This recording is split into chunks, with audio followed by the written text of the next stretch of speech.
कक्षा 10 NCERT math का book हम लोग देख रहे हैं, जिसमें चैप्टर 13 का एक्सरसाइज प्रश्नावली 13.1 हम लोग देखेंगे। इसमें क्वेश्चन नंबर 7 हम लोग देखेंगे। क्वेश्चन नंबर 6 तक हम लोग कर रखे हैं। सेत बोल रहा है कि कोई तंबू एक बेलन के आकार का है जिस पर एक शंकु अध्यारोपित है। यदि बेलनाकार भाग की ऊंचाई और व्यास 2.1 मीटर और 4 मीटर है। यहाँ पे देखिए ऊंचाई है 2.1 और व्यास है 4। तो आपको पता है ना कि व्यास के आधा त्रिज्या होता है। ये सब यहीं से करना सीख लीजिए। व्यास के आधा त्रिज्या तो 4 के आधा 2, यानी आर कितना हो जाएगा 2 हो जाएगा। तथा शंकु की तिर्यक ऊंचाई 2.8 मीटर है। तो इस तंबू को बनाने में प्रयुक्त कैनवास का क्षेत्रफल ज्ञात कीजिए। जो कैनवास, जो इसको हम लोग तंबू बनाने में जो चीज़ का यूज किया गया है उसको कैनवास बोला गया है, और कैनवास का ही क्षेत्रफल ज्ञात करना है। साथ ही 500 रुपये प्रति मीटर स्क्वायर की दर से इसमें प्रयुक्त कैनवास की लागत ज्ञात कीजिए। देखिए अब बता कि 500 रुपये, तो 500 रुपये हम कहाँ यूज करेंगे? तो जो हमारा कैनवास का जो क्षेत्रफल लास्ट का आंसर आता है ना, उसमें हम लोग रुपया को गुना कर देते तो हमारा लागत निकलता है। तो 500 को भी हमको नहीं सोचना, ये लास्ट में जो हमारा कैनवास का क्षेत्रफल निकल जाएगा उसमें हम लोग देखेंगे। ठीक है, फटाफट देखते हैं। सबसे पहले हम क्या करते हैं, फिगर बना लेते हैं। तो फिगर में हम लोग को हमको क्या बोलना है कि एक बेलनाकार भाग की ऊंचाई, यानी एक पहले बेलन का आकार है। क्या बेलन का आकार? बेलन का आकार देखिए बना लेते हैं।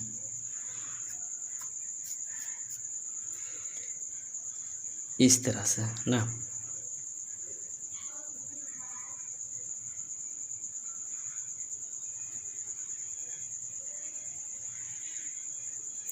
ये क्या हो गया मेरा बेलनाकार आकार हो गया।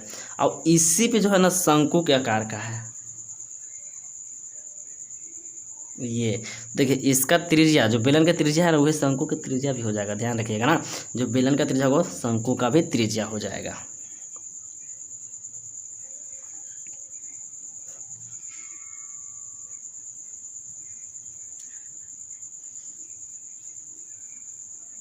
ये क्या हो गया, इसका त्रिज्या हो गया, ये ऊंचाई, और ये तिर्यक ऊंचाई शंकु का, यानी कि लिख देते हैं। यहाँ पे देखिए पूरा का पूरा व्यास क्या है इसका 4 है। बेलन का ऊंचाई क्या है 2.1 है, और इसका तिर्यक ऊंचाई क्या है 2.8 है। कोई दिक्कत? तो यहाँ व्यास 4 है जी, तो त्रिज्या आर कितना हो जाएगा? आर मेरा 2 हो जाएगा। वैसे देखिए हम लिख देते हैं बेलनाकार भाग की ऊंचाई, बेलनाकार भाग की ऊंचाई, ऊंचाई कितना है 2.1। अब क्या, बेलनाकार भाग का व्यास, बेलनाकार भाग का व्यास, व्यास कितना दिया हुआ है 4। तो इसलिए बेलनाकार भाग का त्रिज्या कितना हो जाएगा? तो हम क्वेश्चन से लिख दें। क्वेश्चन में जो दिया था ना फिगर में वही लिखते हैं। फिगर में क्या है, बेलन का ऊंचाई है लिख दिए। फिगर में क्या है, बेलन का व्यास है लिख दिए। तो बेलन से व्यास हम क्या निकल, त्रिज्या निकले। अब देखिए क्या दिया हुआ है, शंकु का तिर्यक ऊंचाई, शंकाकार भाग का तिर्यक ऊंचाई लिखते हैं इसको हम लोग। शंकाकार भाग की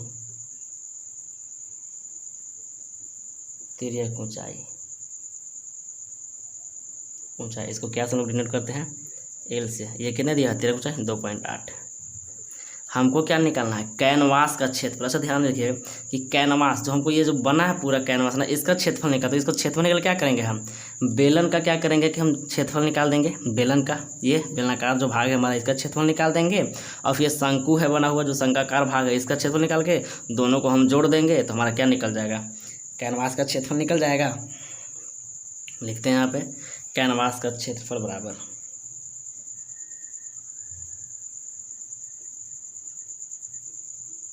कैनवास का क्षेत्रफल क्या पड़े, पहले बेलन का पृष्ठीय क्षेत्रफल,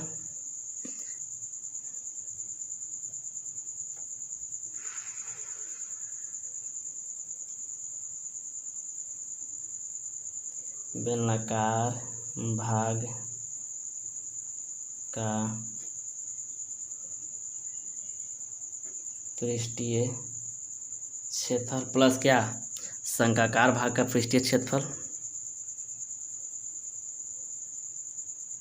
शंक्वाकार भाग का पृष्ठीय क्षेत्रफल। अब देखिए बेलन का पृष्ठीय क्षेत्रफल का फॉर्मूला क्या होता है, 2πr/h। शंकु का पृष्ठ क्षेत्रफल का फॉर्मूला क्या होता है, πr/l। चलिए वैल्यू फटाफट रख दें, 2 का 2, पाई का मान 22/7। बेलन की त्रिज्या कितना दिया हुआ है, 2। इसका ऊंचाई कितना दिया हुआ है हमारा, 2.1। इसका ऊंचाई हमारा कितना दिया हुआ है, एच में कितना दिया है, 2.1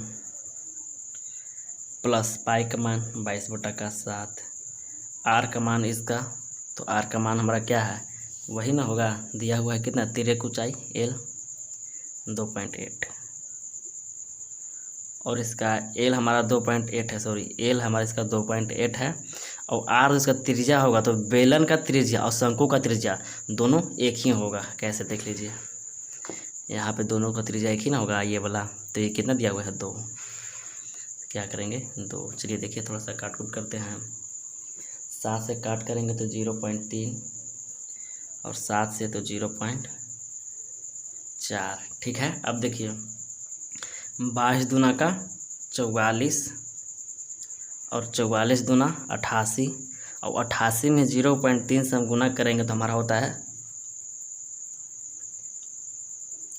26.4 और प्लस का ये देखिए 22 दूना 44 और 44 में 4 से गुना करेंगे तो हो जाएगा 17.6। दोनों को जोड़ेंगे तो कितना हो जाएगा, 6 4 10 0 बचेगा 1, 7 6 13 1 14 के 4 बचेगा 1, 2 1 3 1 4। यहाँ पे देखिए दशमलव 0 आ रहा था तो इसको हम हटा दिए, क्योंकि दशमलव के बाद जब कोई नंबर नहीं है 0 होता तो कोई उसका वैल्यू नहीं होता है। अब हमको लागत निकालना है, कैनवास की लागत। ये एक क्षेत्रफल का फॉर्मूला आंसर हमारा हो गया, कैनवास का लागत तो क्या 44 गुना 500 बराबर क्या 5 चौका 20 के 0 बचेगा 2, 5 चौका 20 हो 2 22, इधर 2 0, यानी कि उसका टोटल खर्च जो होगा कितना होगा 22,000। चलिए फटाफट क्वेश्चन नंबर 8 देखते हैं। क्वेश्चन नंबर 8 बोला कि ऊंचाई 2.4 सेंटीमीटर और व्यास 1.4 सेंटीमीटर वाले एक ठोस बेलन में से इसी ऊंचाई और इसी व्यास वाला एक शंक्वाकार खोल काट लिया जाता है। शेष बचे ठोस का निकटतम वर्ग सेंटीमीटर तथा पृष्ठीय क्षेत्रफल ज्ञात कीजिए। ठीक है, कह रहा है कि एक बेलनाकार है, कोई बर्तन है, एक ठोस लकड़ी है, एक बेलनाकार, इस तरह से देखिए।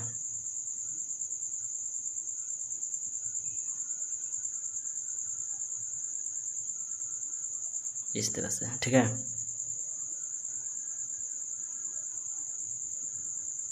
और इसी में से शंकुकार काट लिया गया है, शंकु के आकार का काट लिया गया है।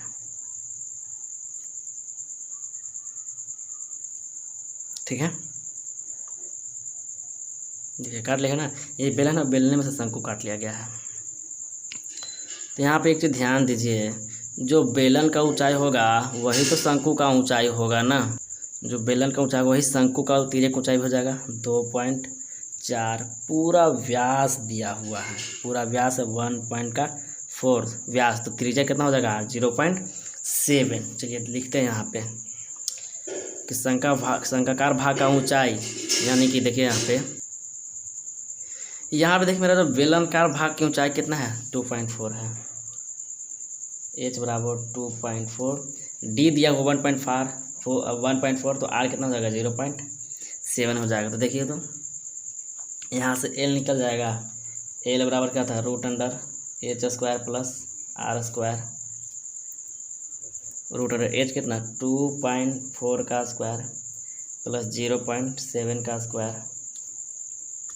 देखिए 24 का स्क्वायर कर देंगे, 2.4 का स्क्वायर करेंगे तो कितना हो जाएगा 576, यानी कि 5.76 प्लस 0.7 का उसके कितना 7 यानी कि 4.9 ऐड करेंगे तो क्या हो जाएगा 6 का 6 9 7 16 के 6 बचेगा 1 5 4 9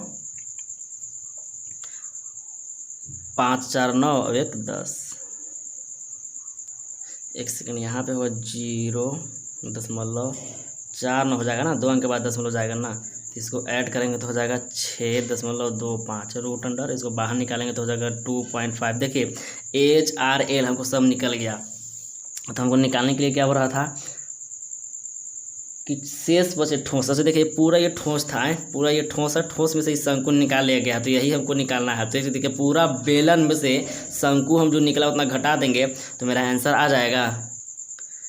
हमको निकालना है शेष बचे ठोस का पृष्ठीय क्षेत्रफल। शेष बचे ठोस का पृष्ठीय क्षेत्रफल। तो क्या क्या करेंगे, बेलनाकार भाग का पृष्ठीय क्षेत्रफल निकाल लेंगे। बेलनाकार भाग का पृष्ठीय क्षेत्रफल प्लस शंक्वाकार भाग का पृष्ठीय क्षेत्रफल। शंक्वाकार भाग का पृष्ठीय क्षेत्रफल प्लस बेलनाकार भाग के आधार का क्षेत्रफल। बेलनाकार भाग के आधार का क्षेत्रफल।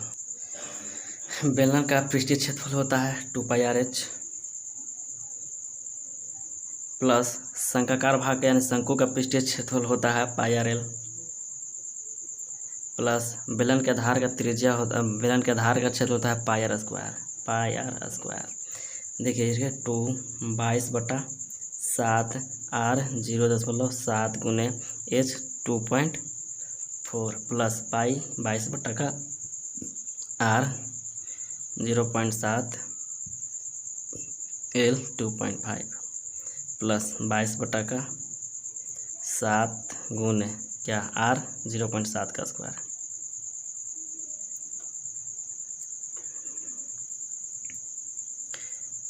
देखिए तो 7 से काटेंगे 0.1, 7 से काटेंगे 0.1 और देखिए इसमें हमको यहाँ पे देखिए इसको लिख देते हैं नीचे थोड़ा सा 0.7 गुना 0.7, तो 1 7 से ये 7 कर जाएगा 0.1 बार में। अब देखिए गुना करेंगे 22 दूना 44, 44 में 2.4 से गुना करके 0.1 से गुना करेंगे तो आएगा 10.5 है प्लस 22 में 2.5 से गुना करेंगे उसके बाद 0.1 से गुना करेंगे तो हो जाएगा 5.5 प्लस 22 में हम 0.5 से गुना करेंगे उसके बाद 0.7 से गुना करेंगे उसके बाद 0.1 से गुना करेंगे तो हो जाएगा 1.54, दोनों को जोड़ेंगे तो हो जाएगा 17.60 सेंटीमीटर। इस बारे मेरा आंसर हो गया। हम लोग क्वेश्चन नंबर लास्ट 9 देखेंगे। 9 नंबर क्वेश्चन रहा कि लकड़ी के एक ठोस बेलन के प्रत्येक सिरे पर एक अर्धगोला खोद कर निकालते हुए एक वस्तु बनाई गई है। ये देखिए ये बेलन है, बेलनाकार है और इसमें से अर्धगोला काट के कटोरी निकाला गया है। कटोरी मान लीजिए कटोरी निकाल दिया गया है इसमें से, जैसे कि आगे 13.11 में दिखाया गया है। यदि बेलन की ऊंचाई 10 सेंटीमीटर है, ये बेलन की ऊंचाई 10 सेंटीमीटर, त्रिज्या 3.5 हो। ध्यान रखिएगा बेलन का जितना त्रिज्या होगा उतना ही अर्धगोला का भी त्रिज्या होगा। तो इस वस्तु का संपूर्ण पृष्ठीय क्षेत्रफल ज्ञात कीजिए। क्या करना है, संपूर्ण पृष्ठीय क्षेत्रफल ज्ञात करना है।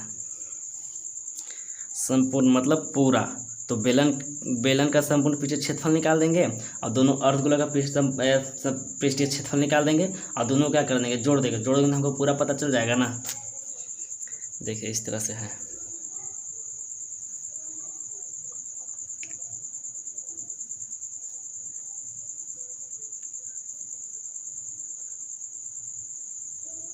ये इस तरह से कटोरा लग रहा है, देखने में लग रहा है कटोरा देखने में, इस तरह से निकाल दिया गया है। अब देखिए लिखते हैं, देखिए अर्धगोले भाग का भी त्रिज्या और बेलनाकार भाग का भी त्रिज्या मेरा सेम होगा, ये पहले बताया। तो त्रिज्या कितना दिया हुआ है, त्रिज्या मेरा यहाँ पे दिया हुआ है 3.5 और बेलनाकार भाग का ऊंचाई यानी कि हमारा एच क्या दिया हुआ है, एच हमारा दिया हुआ है 10। हमको निकालना है वस्तु का संपूर्ण पृष्ठीय क्षेत्रफल। वस्तु का संपूर्ण पृष्ठीय क्षेत्रफल। तो क्या हम बोले कि बेलनाकार भाग का निकालेंगे पृष्ठीय क्षेत्रफल। बेलनाकार भाग का पृष्ठीय क्षेत्रफल प्लस दोनों अर्धगोले भाग का पृष्ठीय क्षेत्रफल। दो गो अर्धगोला बना है ना, दोनों अर्धगोले भाग का पृष्ठीय क्षेत्रफल। अब देखिए बकलोल जैसा क्वेश्चन मत कीजिए जाके दो सर सिर्फ अर्धगोले का पृष्ठीय क्षेत्रफल बताया है, दो गो अर्धगोला का तो बताए नहीं किए हैं। अरे बकलोल तो एक अर्धगोला का जब हम बता दिए हैं तो दो को पूछेगा दो से गुना करेंगे, तीन को पूछेगा तीन से गुना कर देंगे, चार को पूछेगा चार से गुना कर देंगे, जितना पूछेगा उतना से गुना कर देते हैं। इसका कोई अलग से फॉर्मूला थोड़ी होता है। तो बेलनाकार भाग का पृष्ठीय क्षेत्रफल का फॉर्मूला करता है 2πr/h। आपको भी याद हो जाएगा, प्रैक्टिस कीजिएगा ना, सारा फॉर्मूला याद होगा। जैसे हमको भी फटाफट कैसे बोल रहे हैं, आपको भी याद हो जाएगा, बस आप रिवीजन करते रहिएगा। और अर्धगोले का पृष्ठीय क्षेत्रफल क्या होता है, तो दो गो है तो दो गुना, और क्षेत्रफल क्या होता है 2πr²। देखिए यहाँ पर क्या हो जाएगा, 2 गुने 22/7 गुने r 3.5 गुने h है 10 प्लस 2 गुने 22/7 गुने 0.5 गुने 0.5 नहीं 3.5 ना है जी, 3.5। तो हम लोग ध्यान कहाँ रहता है, 7×5 = 35, 7×5 यानी 0.5। ठीक है, अब देखिए 22 × 44 से 44 दहा के 440, 440 में 0.5 से गुना करेंगे तो हो जाता है 220 प्लस का 22 × 44, 44 × 88, 88 में 0.5 से गुना करेंगे, उसके बाद में 3.5 से गुना करेंगे तो आता है 154। दोनों काट के 4 का 4, 5 2 7, 2 1 3, 374 सेंटीमीटर स्क्वायर मेरा क्या हो जाएगा, आंसर हो जाएगा। और ये जो मेरा 13.1 था ये हमारा बिल्कुल पूरी तरह से ख़त्म हो गया है। अगले वीडियो में हम लोग 13.2 देखेंगे। बाकी वीडियो को लाइक करें, शेयर करें, सब्सक्राइब करें।